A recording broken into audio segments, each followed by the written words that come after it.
We're live. Good evening. Let's try it again. Good evening. That's a little better. Hope everybody's having a good, hot, humid, sultry day today with a lot of wind. It's supposed to get windier through the night. I'm assuming we're still under a fire ban, not fire burn. Okay. Woo, the election's over. Yeehaw. I still think we won't hear the end of it. I think we're living in the day and time now that so many votes get counted so late. It's just going to be a never-ending story. But I got to do something different this year that I had never done before. When Lindy was down for the wedding this last weekend, she being a college student at Weatherford wanted to do early voting and wanted me to take her, so I took her over to Newkirk. And I thought, well, I might as well do it. And there weren't but 2 or 3 people in line, and I was done. I had voted Saturday, so that was pretty cool. I think I'm going to start doing that in the future. I kind of like that. Anyway, I hope that everybody's doing well. Get your lesson ready if it's passed out to you. It's a 2-pager, 2-chapter, chapters 11 and 12. The Next Generation. This is session number 20. I'm way off of my schedule as far as what I had originally planned. You've got a sheet that I gave you a few weeks back when we started 2 Kings that kind of acted as a syllabus. That is all messed up now. I'm still working out to the end titles, and once I do that, I promise, I'm going to get you the sheet that will have the correct titles and chapters for you to go back and whatever page number that was to replace that with. Of course, we will have been done with the series by then, but you'll have it nonetheless. All right. So basically, we have come out of Jehu's revenge against Ahab's family, and now we move on to this next generation. Go ahead and open up your Bibles to 2 Kings chapter 11. And it's in Jehu's seventh year of his reign, that we have a young boy actually, Joash, who will become king. I will tell you that I used to play Bible trivia. And not necessarily, although I have played the game called Bible Trivia. How many of you know the game I'm talking about, Bible Trivia? It's came in a white box. The thing that Mom and I didn't like about that, growing up in our family, we noticed that there were a lot of trivia questions that weren't necessarily related to Bible, but more like religious history. Like, when did the Catholic Church do this or do that? So when we play that game, we weed out those questions. But Mama and I have been known to go a round or two against each other on Bible trivia. And at this moment in time, I would like for y'all to test our Bible knowledge, because I want to win tonight. Who's willing to ask a couple of Bible questions? This is way off the cuff. Don's got his thinker going. Jim, don't you have a Bible question? Think of a Bible question, and one will go to Mom and one will go to me, and whoever's right wins. This is something I think would be fun because I love beating her. Think of one, Don. How old was David when he killed Goliath?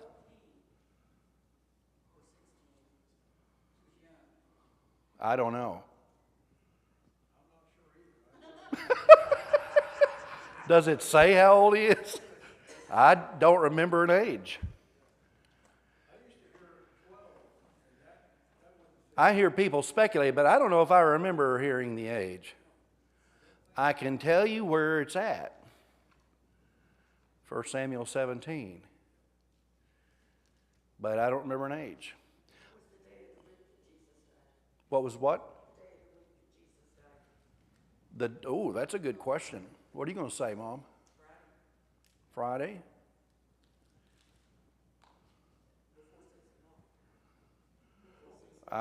What day of the week did Jesus die? I'm going to say Friday, too, so I guess Mom gets it on the speed. Yeah.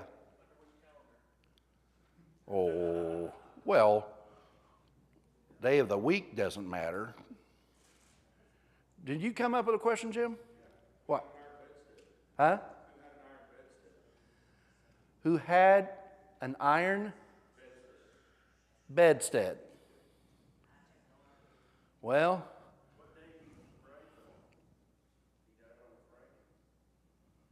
oh, you're stuck on the other question?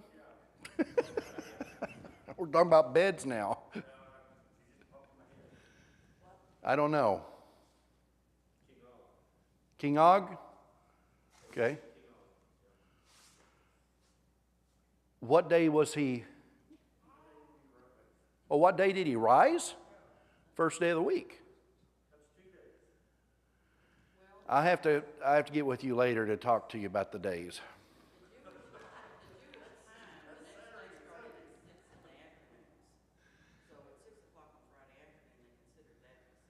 Yeah.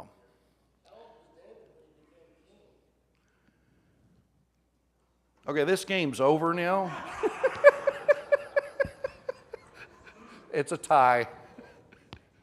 Do you know? 30, okay.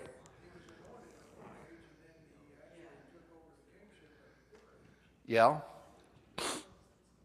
That's true, because he was kind of king for a territorial portion before he was king over all the portion.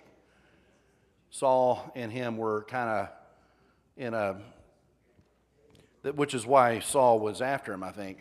Okay. Why were we even doing that? I'm not really sure, but okay, here's my point.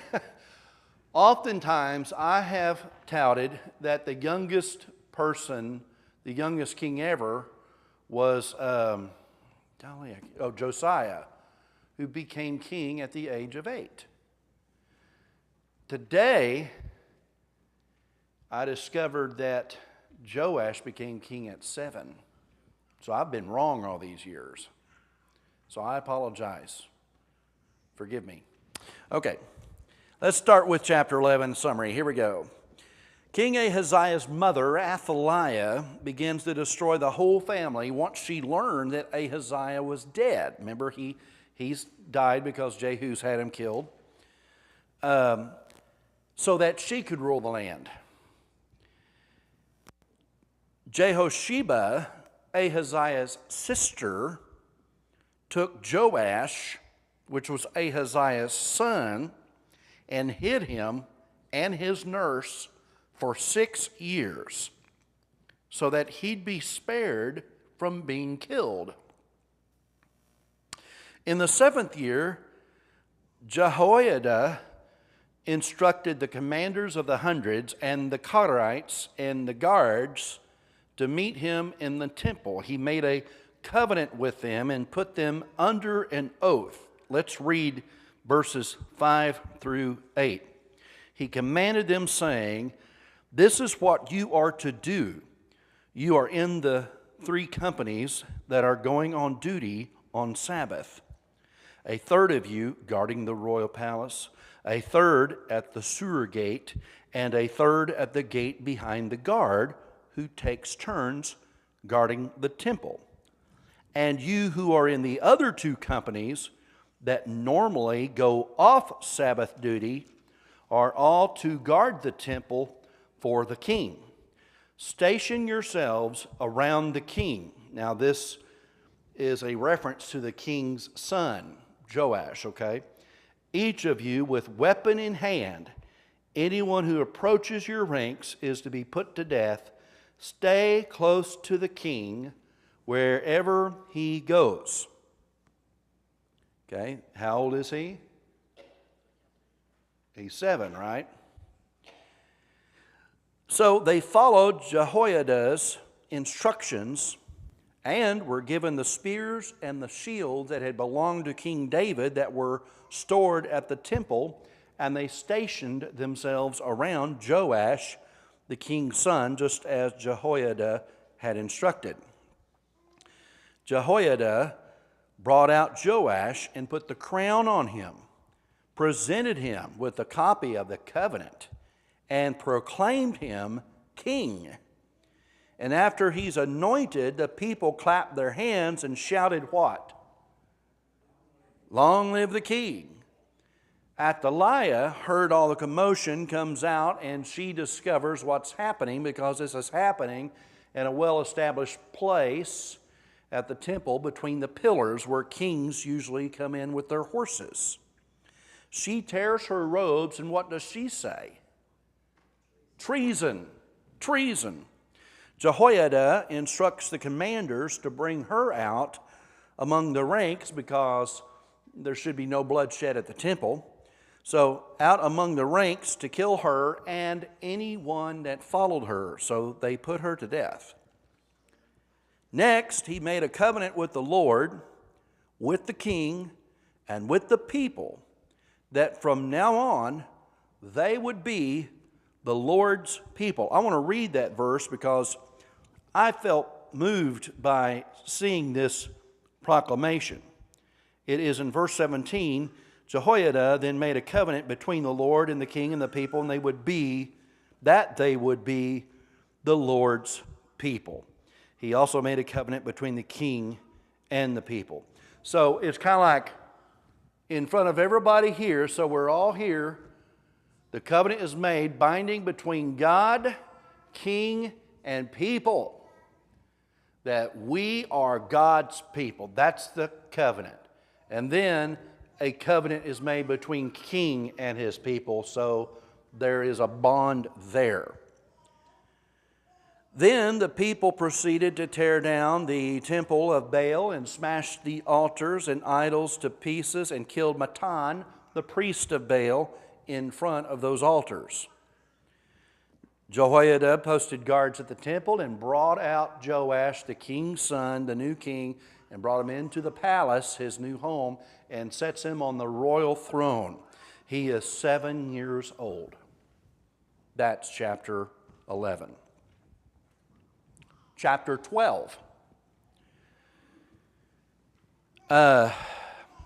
This is a typo. Well, let me double check this for one moment, because you get all these names and cross references and I get confused, but I want to make sure I'm getting that right. So it's not Jehoiada that becomes king, it's Joash. Mark that out and put Joash, okay? Joash becomes king in the 7th year of Jehu's reign, and he reigned a total of 40 years. It's Joash. Jehoiada is the one that brought him out and crowned him, okay? And he's going to be an official under Joash's command. So he's 7 years old, and it's in the 7th year of Jehu as king, okay? Now his mother is not Athaliah. His mother is Zibiah. So even though he's Ahaziah's son, and I should rephrase that. So Athaliah is Ahaziah's mother, okay? But his mother is Zibiah, and she's from Beersheba.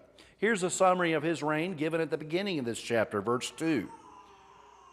It says, Joash did what was right in the eyes of the Lord all the years Jehoiada the priest instructed him. Although we have a verse 3 disclaimer. This disclaimer appears often, not the first time we've seen this, won't be the last. The high places, however, were not removed. Well, we're talking up a storm back there, aren't we? I'm in competition here. He's not bothering me, but Joash gave instructions to the priest to collect all the sacred money that is offered, the census money, the personal vows money, and those that is just donated for repairs to the damages of the temple. Apparently the temple is in shambles. It's been damaged through the years, and he wants those repaired. In the 23rd year of Joash, the temple had not yet been repaired. So Joash summoned Jehoiada and asked, look at verse 7, "Why aren't you repairing the damage done to the temple? Take no more money from your treasurers, but hand it over for repairing the temple." The priest agreed, and Jehoiada placed a chest with a hole cut on the top of it on the right side of the altar, so that every time they came in through the doorway, they'd put the money in the chest, and every time the chest got full of money, the priest would take that and fill up bags, and they would bag all that money. And it was paid directly to all the workers, the stone cutters, the wood cutters, all the people that were laboring on the temple. The only money that was not used were the guilt offerings money. The guilt offering, as you recall, is listed in Leviticus chapter 5. The guilt offerings were paid to the priest. There'd be kind of like the guilt offering itself. The offering would be the lamb, the goat, the turtle doves, whatever. But then there was a user's fee, a tax. That would be the money that'd be paid directly to the priest as administrative fees. That's how the priests were being supported by God's people. That money was not placed in for temple repairs. It says all proceeds were given to the temple without any accounting necessary. Nobody had to come in and, what do they call it? Audit. Thank you. Look at verse 15. The reasons given here. It says, because they acted with complete honesty. How rare is that today? You know. Hazael, king of Aram, attacks Gath to capture it. Then he turns to attack Jerusalem. Joash gets word of this. And what does he do? He takes all the sacred objects. Sacred objects are those items that all his predecessors, as well as himself, perhaps have maybe received from dignitaries from foreign nations, or there are things in the temple that they themselves dedicated, therefore it becomes sacred, along with all the gold that's in the temple treasury, and sends it back to Hazael. And Hazael says, "Oh, I changed my mind." You know, it's a peace offering, isn't it? Hazael withdrew from his attack on Jerusalem. Page 46. Then Joash is assassinated by two officials, Jozabad and Jehozabad, at Beth Milo on the road to Silla. He's buried in the city of David, and Amaziah, his son, succeeds him as king. Moving on to the next generation. All right, those are the summaries. What say ye?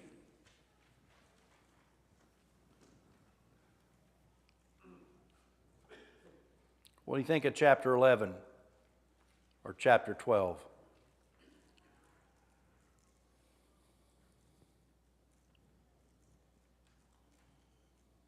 Nothing? All right, I'll start us off then. Never heard of the Karites before, have y'all?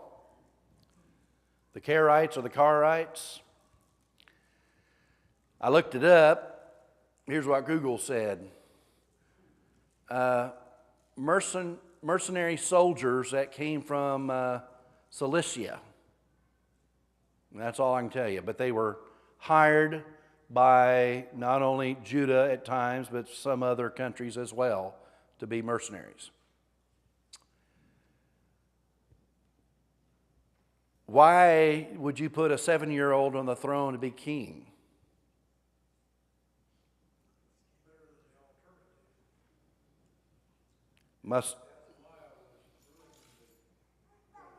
Yeah.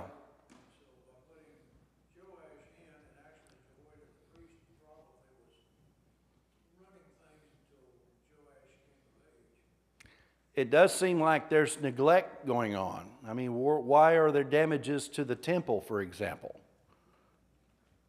Anybody else have a thought or two?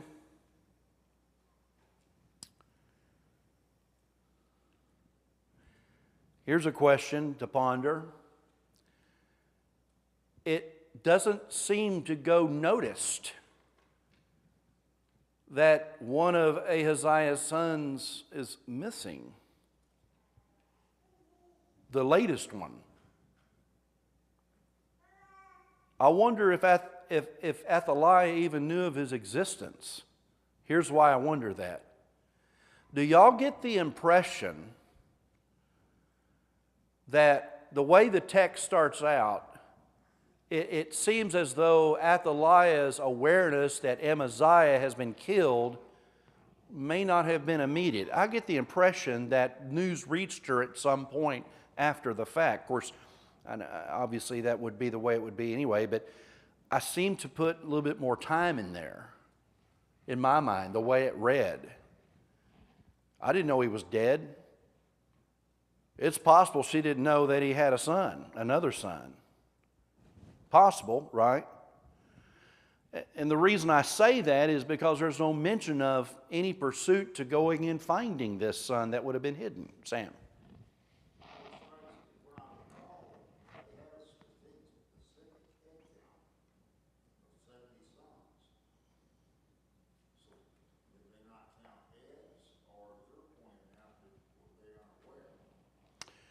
The 70 sons was Ahab's sons. Remember when Jehu is killing the 70 sons, that's Ahab. Yeah, but that was recent in last week's lesson. But that goes to show that obviously there were other descendants that were killed, and she may not have known. Now, I'm just speculating that she may not have known simply for the fact that in other Bible stories, when a king feels threatened and his throne could be taken by a successor, all effort is made to go kill the threat. I mean, even Herod does this when he hears about Jesus being born, and does it to the nth degree, doesn't he? And it just seems like Athaliah may not, either this is no mention of it, or it doesn't seem to be on her radar. Well, think about this, and this gives a little more credence. This is still speculation, but again, I'm reminding you, we're in a section of the discussion tonight that's called the pondering section. We don't have to be right or wrong here. This is not get this question right or you don't go into heaven's gates, okay? This is not what this is about. But would it really be treason if it was Ahaziah's son that they crowned?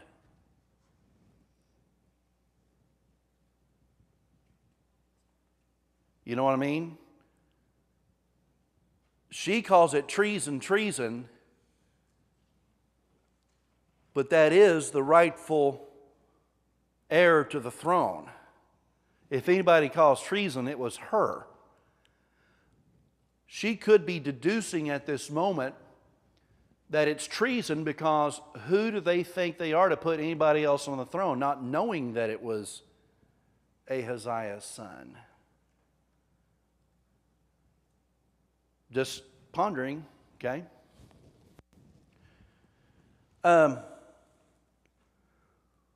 Why does Joash go through the effort of destroying the temple of Baal, the altars, killing Matan, the priest, but the high places still remain? This is a question I asked last week about Jehu. Remember our discussion about so bent on anything connected to Ahab, which was Baal, and other stuff just didn't seem to matter, like those calves at Dan and Bethel. Why do the high places, or maybe it's this. The high places take effort to get to because they're difficult to reach, maybe. I don't know. Things to ponder. Oh, that's way over there. We won't worry about that. That's too much trouble. We'll do the one right here. Maybe. I'm just thinking that his main concern, well, this brings up well, that's in the discussion question. Sorry, I'm getting ahead of myself. Well, let's move on from that, and then we'll come back to that in just a little bit on another question. Why would Joash's officials want to assassinate Joash? Ooh. That's a plausible answer. And it's plausible to think that priests would be kind of upset that, all this offering that we've had all these years is now going to the temple expenses. There's another book in the Old Testament. It's a minor prophet. I believe it's, I think it's Habakkuk. Or Habakkuk, or Habakkuk. How do you say Habakkuk? How do you say it? Anybody know? Tobacco? Habakkuk. Habakkuk. Okay. I'm second guessing myself now because I don't think it's even Habakkuk. But in chapter 1 of one of the minor prophets, God is upset and speaks to the minor prophet by saying, why is the temple still in shambles and you lived in homes that are paneled? In other words, they'd put emphasis after the restoration years of getting things in order at house, but they haven't touched God's house. They got the priority messed up. Is it Nahum? I think it is Nahum. Because it's in chapter 1 of whatever the minor prophet it is, and it's one of the shorter ones. Jonah, Micah, Nahum, Habakkuk. Let's see, is it?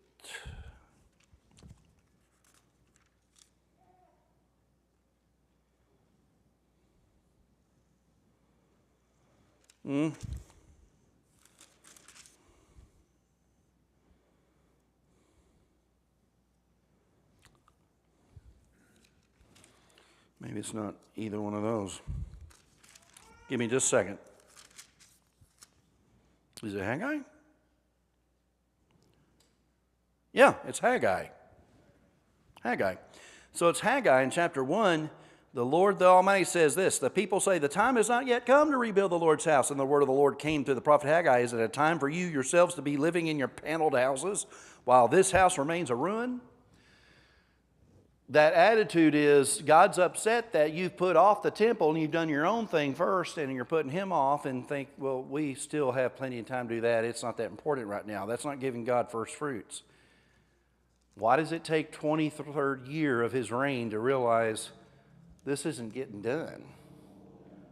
They have lacked the willpower, and maybe that ties back into maybe why the priest could be disenchanted. A deal could be worked out with these two officials that, hey, we need to get rid of Joash. For whatever reason, they kill him. Okay. He is buried in the city of David, and Amaziah succeeds him as king. Here's our discussion questions. How could a mother and a grandmother become so obsessed with power and prestige that she would kill off all her descendants to protect her obsession? I mean, Amaziah is her son, and who she goes after and kills are his children.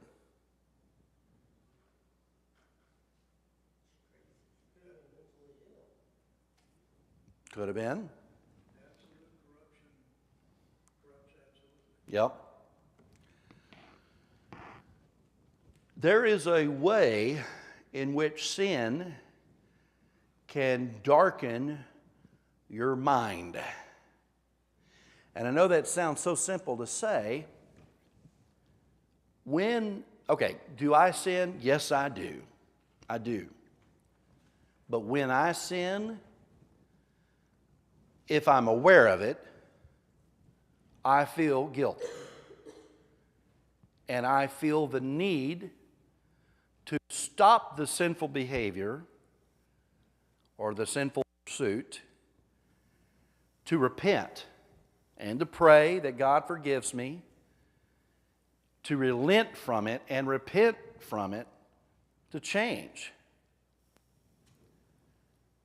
But not everybody is me. There are other people, and I'm not saying I'm perfect or better than these other people, but I'm saying there are other people that when they sin, it's only a sin if you think it is, or sin when you think about it, or, what I do over here, God doesn't know about because He's over there. They thought that in the garden, didn't they? And I think people still think that today. Sins that are done in the dark. I think there are people that literally do think, even Christians maybe get into this trap of, God doesn't know about this over here. This is my little area of my life that's my stash area. Or this is my closet over here. But I mean, if you're a Bible-believing Christian, you ought to know that God is in the closet just as well as everywhere else, right? God knows all. He's in you. But there are people who get to the point when they sin, they begin to not care. And when they begin to not care, is sin going to stop? Is the behavior going to change? Sam, I'll go ahead and let you come into this now. My observation is that when you sin or do a wrong deed, as humans we tend to rationalize it. And we end up, well, it was for the better. Yeah. Higher good or whatever. And that rationalization becomes more frequent. Because if I could kind of somehow make sense of it and feel okay about it back then, it's just going to break down the inhibitions of you doing that again and repeating that again. And before you know it, what you were trying to rationalize before, it was just a precursor to explaining away some really big things. You started off small, but that's a conditioning process you yourself are taking yourself through. And before you know it, you're kind of pardoning all the stuff that you're doing as, well, that's this and that's that, and I had to do that, and this is really for the better. And this is exactly what Paul's addressing in Romans when he says, shall we continue sinning that grace may abound? And he's talking about the fact that some people have gotten into the mindset, well, our sin makes God's grace shine. We're doing Him a favor every time we sin because it